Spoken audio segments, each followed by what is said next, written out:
बलूचिस्तान, एक धमाका और कुछ ही सेकेंड में पूरे इलाके की गैस सप्लाई ठप।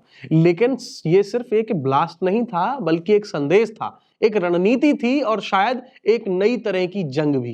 पाकिस्तान में अब गैस पाइपलाइन को हथियार बना दिया गया है।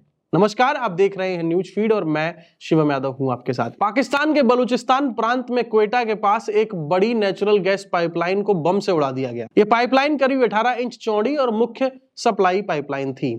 धमाका इतना जोरदार था कि आग की लपटें दूर दूर तक दिखाई दी। कुछ ही देर में क्वेटा समेत कई जिलों की गैस सप्लाई पूरी तरह बंद हो गई और इस हमले का सबसे बड़ा असर आम लोगों की जिंदगी पर पड़ा है। घरों में खाना बनना मुश्किल हो गया है, दुकानों और छोटे कारोबारों पर असर देखने को मिल रहा है। अब पहले से चल रहे एलपीजी संकट के बीच अब हालात और ज्यादा खराब हो गए हैं। लोगों के लिए सिर्फ एक तकनीकी समस्या नहीं, बल्कि रोजमर्रा की जिंदगी का संकट बन गया है।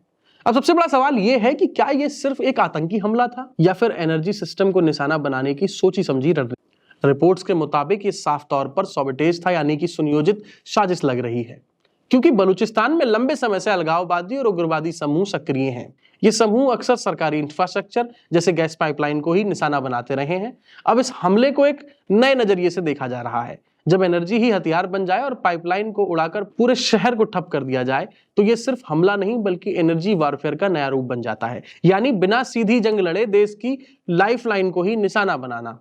अब सबसे बड़ी चिंता यह है कि अब तक किसी संगठन ने जिम्मेदारी नहीं ली है। हमलावर कौन थे ये साफ नहीं है, और क्या ऐसे हमले फिर होंगे इसका भी कोई जवाब नहीं है। सुरक्षा एजेंसियां जांच में जुटी हैं, लेकिन खतरा अभी टला नहीं। सोचिए, एक धमाका और पूरा शहर अंधेरे और ठंडे चूल्हों में बदल जाए। ये सिर्फ इंफ्रास्ट्रक्चर का नुकसान नहीं, आम लोगों की जिंदगी पर सीधा हमला है।